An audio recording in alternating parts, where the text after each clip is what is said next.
Hanger. You've known him for a while, right? Yeah, I've cowboyed with him up on the mountain, gathering cattle.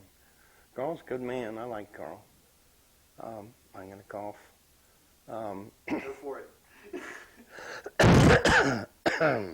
Dry throat. Want some water?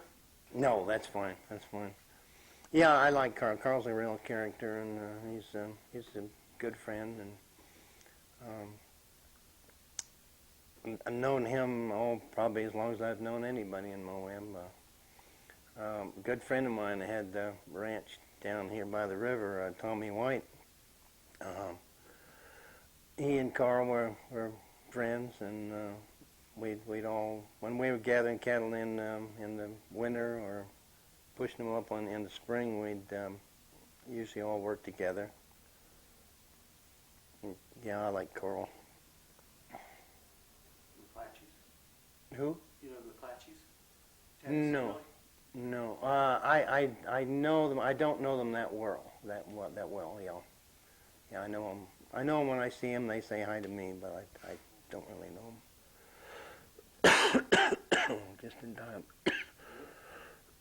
You're doing it right. It's not. You're not killing me. Yeah. More about art. More about art. Okay. What would you like to know? You gave me sort of the core of it, which is that you're really painting things you know. Oh yeah, I think any artist has to paint. You can't paint just any subject. You have to paint something that you know, particularly where there's certain historical or technical things that take place. You wouldn't put a cowboy riding an English saddle, because there wouldn't be a place to tie the rope. But yeah, my biggest critics are my friends, my cowboy friends, and they first thing they look at is how a horse is traveling or what kind of a gear cowboy has on, saddles and things like that. But yeah, you have to know your subject. And the secret to the whole thing is to be able to draw. If you can't draw, you can't paint. A lot of people say, "Oh, that mistake, I'll cover that up with paint. When it's painted, you'll never see it." The trouble is, it looks worse in paint than it does in pencil. So you have to know how to draw. But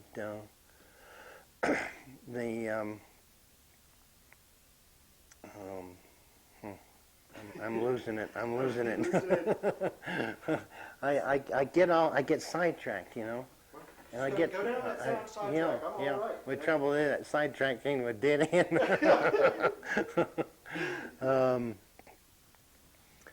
All right. More about painting.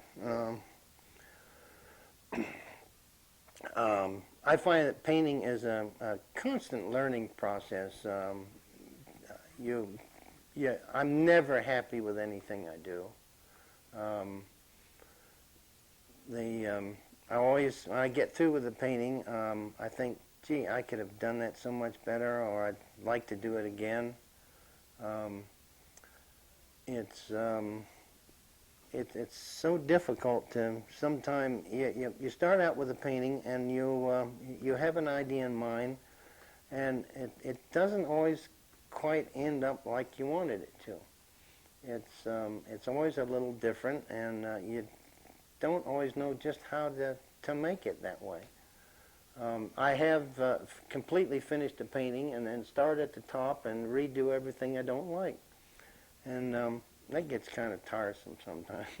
You can't do that with every painting. But as I paint more, I become more efficient at it. It used to take me a great deal of time to do one painting, 6-8 weeks sometime. Now I can do that same painting in 2 weeks, sometime a week, depending on how complicated it is.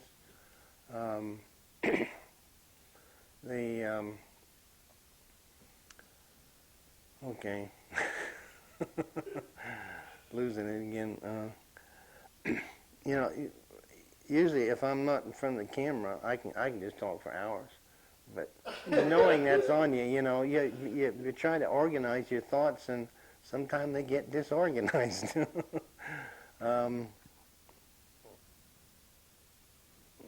can I go from here? Tell us about Nightmare at Noon, and then add that punchline. Yeah, well, Nightmare at Noon. It was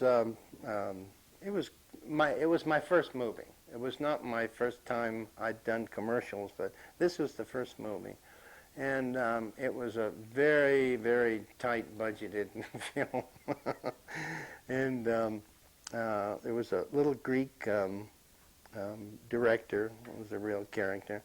But Nightmare at Noon was George Kennedy, and I was his stand-in, and then I was also out to kill him in one scene, stab him, and with a big butcher knife, and he ends up shooting me, and this blood squirts out of me, it's a great scene, real Academy Award performance.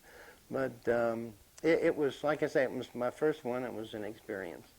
And after then, I can't remember what the next one was, but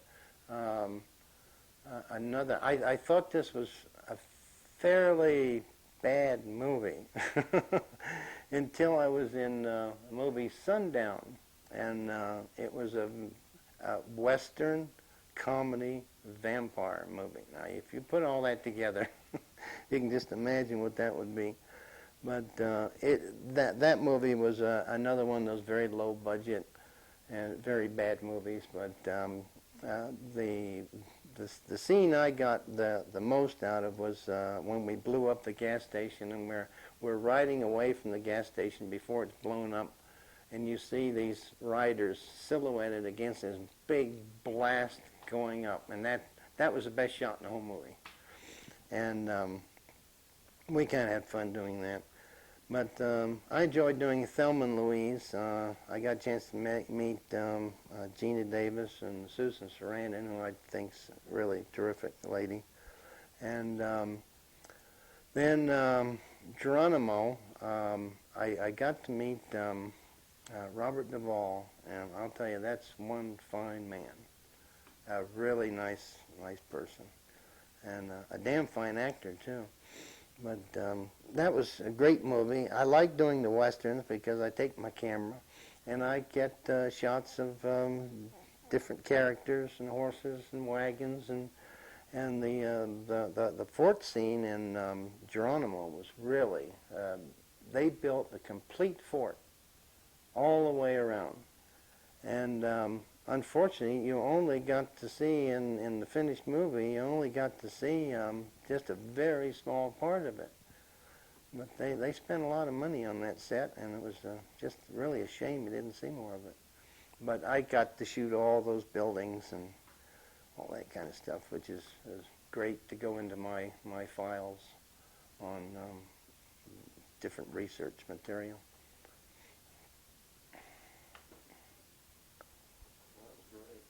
You didn't give me the punchline.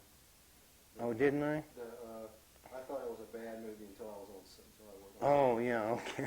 I thought I had said... Just say that. Okay. Yeah, Nightmare at Noon, I thought it was a bad movie until I saw, what was the name of the movie?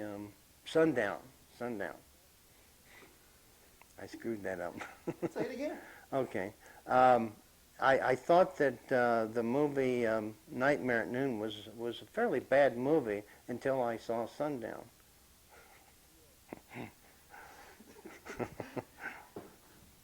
It's always the best the first time you say it. Yes, yeah. Okay, Here's this little painting is very, very loose. I mean, there's not much detail in there. It from a distance it's detail, but I do that very quickly, and it's all done with a great big brush too. And brush is about 1 inch wide, except for a couple little spots in there. But yeah, I'm constantly trying to loosen up, not to be quite so tight. I don't know. There's a lot of painters that are very, very photographic, and I think they should all be given a camera, become photographers. Yeah, we haven't even talked about bronzes. I don't. I only have. You do these bronzes? Oh yeah, I only have. Oh, damn! Hold on. I only have two. Now, to get good shots of these, do you want to put these up on the easel? You know what? That would be the best way to do that. Let's do that. So let's just get you over here talking about all this Okay, stuff. all right. I can Do get into it. you want to move these so you can go? We can pull some spurs and stuff like that out. And okay, we'll just put them right here.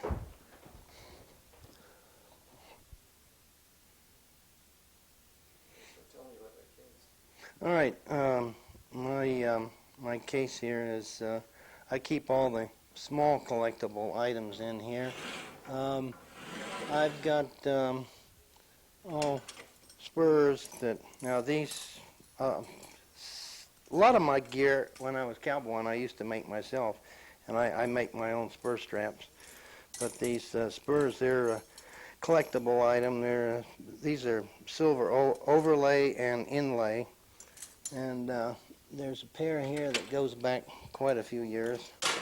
Old Garcia spurs, silver inlay. That are these are really in terrific condition.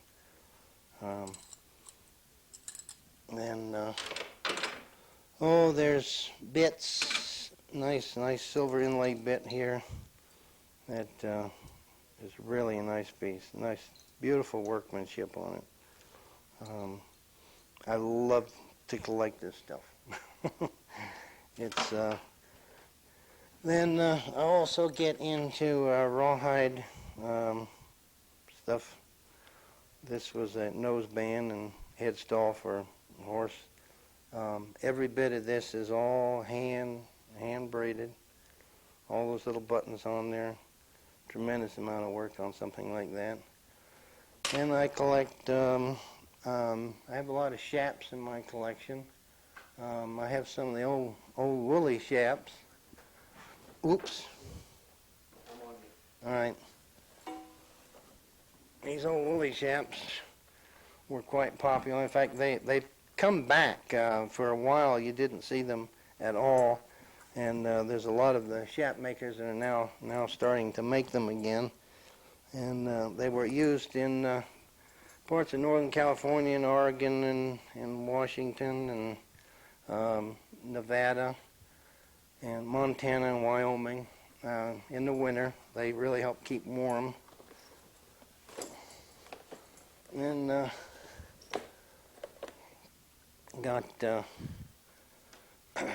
I have a few riettas. Riettas were all leather, hand-braided ropes, and I've got two that I think are pretty nice. This is really a nice example. The Hondas in here are particularly interesting. The different types and the way they were made. They're fun things. Then I've got Chinks, short type chap that was originally came from early Californian type shaps and have been used in Nevada and Oregon. And in fact, you find even Chinks are being used in parts of Texas and all over now. I have a nice Mexican saddle over here.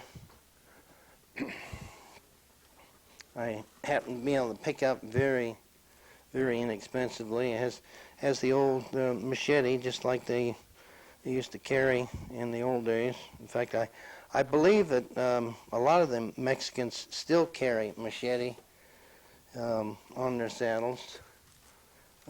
This Mexican rope made out of cactus. Let's see. I collect branding irons. Some of these irons date way back This is an old Spanish yarn, actually a Mexican, but from some of the old early Spaniards that came over.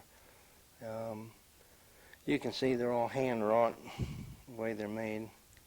They had no welding machines back in those days. And this particular iron here is that's my iron. That's Spanish Crown. That's my brand. I worked for an outfit that they used to contract cattle from that they were an investment corporation, and different people would put money into the company, and they would buy cattle, and all those cattle were run on our ranch, and it was called Oppenheimer Industries, and we called it the Gunsight brand, but it was OI. And we used to brand Jack Benny's cattle and Arlene Francis and all those big people used to invest money, and we had all their cattle running on the place.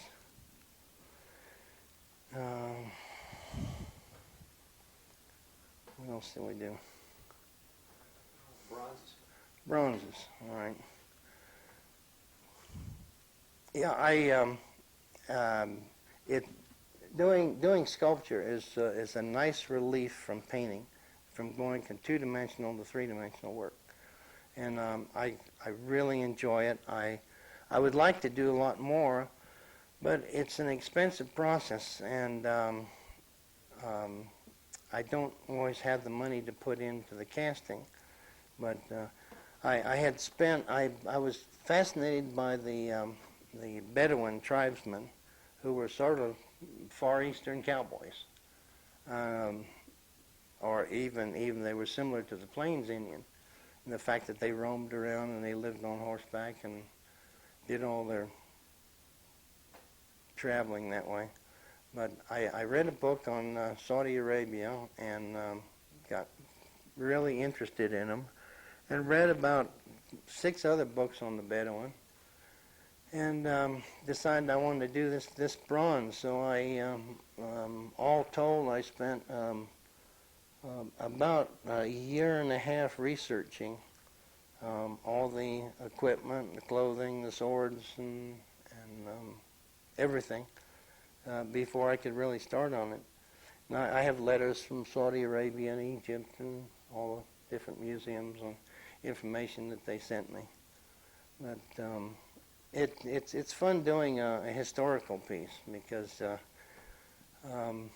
you learn so much in doing all of the research. And this Indian bust over here is called Pacer's son. Of course, Pacer was a famous Indian chief. He was a Kiowa Apache. And this is his son. It was a working from old photographs of from old Fort Sill. I could figure out what he looked like, and I enjoy doing the bronzes. It's nice relief. I've got several. I've got this. This is still in the wax, by the way. This old cowboy. He's a salty old son of a gun. He looks familiar. Yeah. It's like he's in a mirror. Yeah. Yeah, it's fun doing little character studies like this, and it's nice to be able to do a bronze that is cheap enough where something small like this the average person can afford, whereas something larger like the Arab, that starts getting a little bit of money. But I'm also working on a wolf here.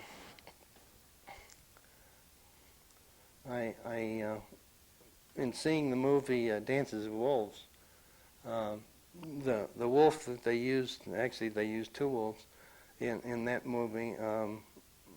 I was quite taken by 2 socks, and I came out of that movie saying I've got to do a bronze of that, and I I'm going to redo this. I haven't quite gotten the character that was in the movie yet. But I'm going to redo it. I'm going to redo it in clay. This is in wax, and I can't get the looseness I want with the wax that I would like to get with the clay. So I'm going to, and I may go just a little bit bigger with it in the clay.